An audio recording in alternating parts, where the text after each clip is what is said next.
ഹോസ്പിറ്റലാണ്. ബ്രെയിന് വേണ്ടി, ഹാർട്ടിന് വേണ്ടി, പിന്നെ ബോട്ടിന്റെ ചികിത്സയ്ക്ക് വേണ്ടി, കണ്ണിന്റെ എല്ലാം, ന്യൂറോളജി എല്ലാം വ്യത്യസ്ത വിദഗ്ധ ഡോക്ടർമാരെ നമുക്ക് കാണാൻ കഴിയും. അവർക്ക് ആ മേഖലയിൽ അവർ വിദഗ്ധരാണ്. എന്നാൽ സകല ലോകത്തിലുള്ള എല്ലാ രോഗികളെയും സൗഖ്യമാക്കാൻ കഴിയുന്നത് നമ്മുടെ കർത്താവ് മാത്രമേ.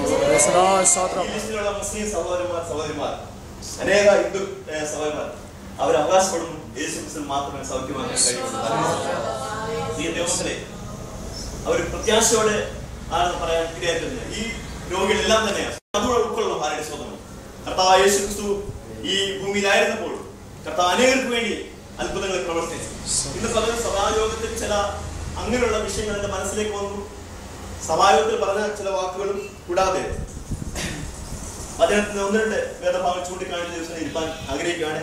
ഇവിടെ നമ്മുടെ മധ്യയായിരിക്കുന്ന എബ്രഹാം സാർ നിങ്ങൾക്ക് എല്ലാം നല്ല പരിചയമുണ്ട്. എനിക്ക് അദ്ദേഹത്തെ അറിയാമെങ്കിൽ അദ്ദേഹത്തെ എന്നെ അറിയില്ല.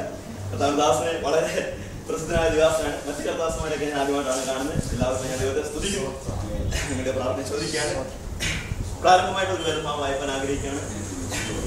വിശുദ്ധ ലൂക്കോസിന്റെ സുവിശേഷം 10-ാം അധ്യായത്തിന്റെ 19 മുതൽ 21 വരെ വേദഭാഗം വായിക്കുമ്പോൾ നമുക്ക് അവിടെ 21-ാമത്തെ വാക്യം ഇപ്പോൾ വായിച്ചാൽ മതി.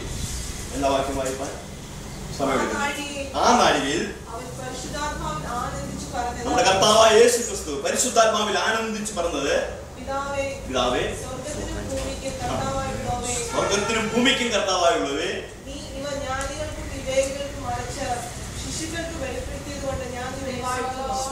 നമ്മുടെ കർത്താവ് ചില ശിഷ്യന്മാരെ തിരഞ്ഞെടുത്ത് തന്റെ മഹത്വമുള്ള ശുശ്രൂഷയ്ക്കായിട്ട് അയച്ചു. കർത്താവ് ഏത് ഉദ്ദേശത്തിന് വേണ്ടി അവരെ അയച്ചോ ആ ഉദ്ദേശം അവർ നിവർത്തിച്ചു. വിജയകരമായ ഒരു സാക്ഷ്യം അവർ വന്ന കർത്താവിന് അല്ലെങ്കിൽ റിപ്പോർട്ട് കൊടുക്കുകയാണ്. കർത്താവ് പറഞ്ഞു, നിങ്ങൾ ചെയ്ത കാര്യമൊക്കെ നല്ലതാണ്. അവർ പറഞ്ഞു, ഭൂതങ്ങൾ ഞങ്ങൾക്ക് എന്താണ് കീഴടങ്ങും. കർത്താവ് പറഞ്ഞു, ഭൂതങ്ങൾ നിങ്ങൾക്ക് കീഴടങ്ങുന്നതല്ല, നിങ്ങളുടെ പേര് സ്വർഗത്തിൽ എഴുതിയിരിക്കുന്നവരല്ല നിങ്ങൾ. ലോക മനുഷ്യർക്ക് സൗഖ്യവും അത് അവർക്ക് ഭൗതികമായ കാര്യങ്ങളാണ് അവരുടെ സന്തോഷം ആയിരിക്കുന്നത്. ഒരിക്കൽ പോലും യേശു കർത്താവിന്റെ അടുക്കൽ വന്ന അങ്ങനെയുള്ളവരെ കർത്താവ് നിരാശരാക്കി വിട്ടിട്ടില്ല. ലോക മനുഷ്യർക്ക് രോഗസൗഖ്യം, നമുക്ക് രോഗസൗഖ്യം ആവശ്യമാണ്. ലോക മനുഷ്യർ ഭൗതികമായ കാര്യം, ഇന്ന് ലോകത്തിലെ മനുഷ്യന് അങ്ങനെയുള്ള ആവശ്യങ്ങൾക്ക് ഓടി നടക്കുകയാണ്. എന്താ ഞാൻ പറയട്ടെ, യേശു കർത്താവിന്റെ അടുക്കൽ ഏതൊരു ആവശ്യത്തിന് വേണ്ടി വന്നിട്ടുണ്ടോ അവരാരും നിരാശരായി പോയിട്ടില്ല. അവരെ നിരാശപ്പെടുത്തി അല്ലെങ്കിൽ അവരെ നിരുത്സാഹപ്പെടുത്തി വിടുവാനായി നമ്മുടെ കർത്താവ് സംസാരിച്ചിട്ടുണ്ട്. എന്നാൽ അവർക്ക് അങ്ങനെ പോയിട്ട് വന്നില്ല. കാരണം അവരുടെ വിശ്വാസത്തെ കർത്താവ് മാനിച്ചു. അനേക സംഭവങ്ങൾ നമുക്കറിയാം. എന്നാൽ ദൈവത്തിന്റെ മക്കളെ സംബന്ധിച്ചോളം പലപ്പോഴും നമ്മുടെ കർത്താവിനെ പരിധി വെക്കുന്നവരും കർത്താവിനെ പരീക്ഷിക്കുന്നവരെ മാറാറുണ്ട്. യോഹന്നാന്റെ സുവിശേഷം 11-ാം അധ്യായത്തിന്റെ 39-ാമത്തെ വാക്യത്തിൽ കർത്താവ് സ്നേഹിക്കുകയും കർത്താവ് കൂടെ പോയും അനേക തവണ യോഗങ്ങൾ നടത്തുന്ന ഒരു വീട്ടിലെ ഒരു സഹോദരി കർത്താവിന് പറയുകയാണ്, കർത്താവ് അത് പാടില്ല. വിഷയം ഇതാണ്, കർത്താവ് കല്ലറയിലേക്ക് പോവുകയാണ്. ലാസറിന്റെ കല്ലറയിലേക്ക് പോകുന്ന കാര്യമാണ്.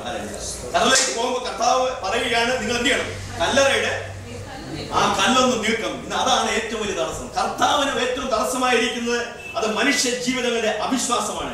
കർത്താവിന് ഒരിക്കലും രോഗം ഒരു വിഷയമല്ല, കർത്താവിന് മരിച്ച വിഷയമല്ല, കല്ലറയിൽ കാത്തിരിക്കുന്ന വിഷയമല്ല.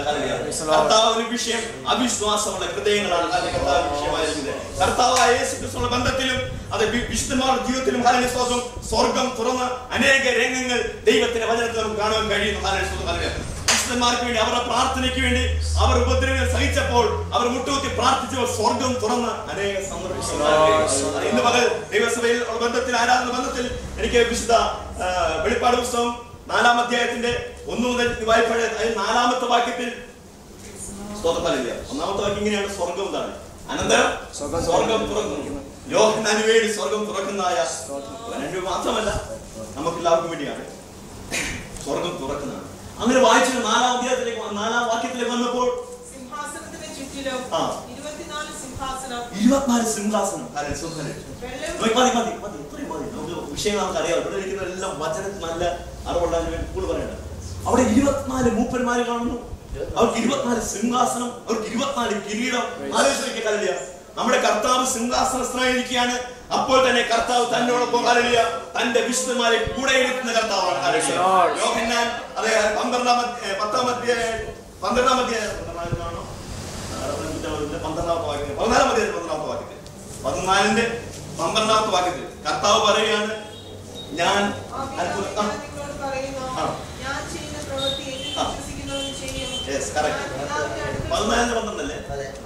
ഞാൻ ചെയ്യുന്ന പ്രവൃത്തി എന്നിൽ വിശ്വസിക്കുന്നവനും ചെയ്യും. ഇത്രയും മതി. ഞാൻ പറഞ്ഞ ഉദ്ദേശം ഇത്രയേ ഉള്ളൂ. നമ്മുടെ കർത്താവ് ചെയ്തതും അധികമായിട്ട് ഈ ഭൂമിയിൽ ചെയ്യുവാൻ കർത്താവ് നമ്മളെ അനുവദിച്ചിരിക്കുക. ഇത്രത്തോളം ഇങ്ങനെ ചെയ്യുന്ന ഒരു ബോസും ഇന്ന് ലോകത്തിലില്ല. ഒരു യജമാനും ഒരു നേതാവും ഇന്ന് ഈ ലോകത്തിലില്ല. കാരണം കർത്താവിന്റെ കുഞ്ഞുങ്ങൾ അത് കർത്താവിന്റെ നാമത്തിൽ ഈ ലോകത്തിൽ ഹല്ലേലൂയ വൻ കാര്യങ്ങൾ ചെയ്യണം എന്നാണ് കർത്താവിന്റെ അത് ഉദ്ദേശം. നമുക്കറിയാം, കർത്താവ് നിർബന്ധിച്ച ശിഷ്യന്മാരെ തടാകത്തിനക്കരയ്ക്ക് പറഞ്ഞയച്ചു.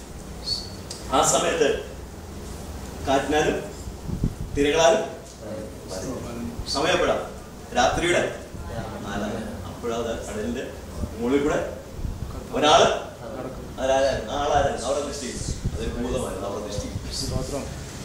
അവരുടെ ദൃഷ്ടി ഒരു ഭൂതമായിരുന്നു. അവരുടെ ധാരണ എന്താണ്? അവര് നിലവിളിച്ചാണ് പ്രാർത്ഥിച്ചത്. പക്ഷെ അവരെ സഹായിക്കാൻ വന്ന ആ വ്യക്തിയെ അവർ കണ്ടു. അത് യാഥാർത്ഥ്യമാണ്. അവർ കടലിന്മേൽ നടന്നു വരുന്ന വ്യക്തിയെ അവർ കണ്ടു. ഏത് യാഥാർത്ഥ്യമായിരുന്നു കണ്ടു എന്നുള്ളത്. പക്ഷെ ആ കണ്ട വ്യക്തിയെ കുറിച്ചുള്ള ധാരണ എന്തായിരുന്നു?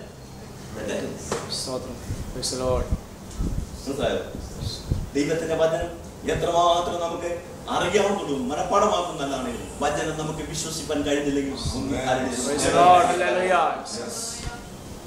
ദാസന്മാര് അഭിഷിക്തന്മാരാണ്. നമുക്ക് അനേക രോഗികളെ സൗഖ്യമായിട്ടുള്ള അഭിഷിക്തന്മാരാണ്. ഇനിയും നമുക്ക് ശുശ്രൂഷകളുണ്ട്. ഈ സഭയ്ക്ക് ശുശ്രൂഷകളുണ്ട്. നാം ഒരു കാര്യം മാത്രം ചെയ്താൽ മതി. അത് അവനെ പൂർണ്ണമായി അനുസരിക്കുക. മാർത്ത പറയാ, കർത്താവേ ഇനി അത് സാധ്യമേ അല്ല. ഈ കല്ല് നീക്കി കഴിഞ്ഞാൽ എന്താ സംഭവിക്കുന്നത്? നമുക്ക് ആർക്കും ഇവിടെ നിൽക്കാൻ പറ്റുകയില്ല.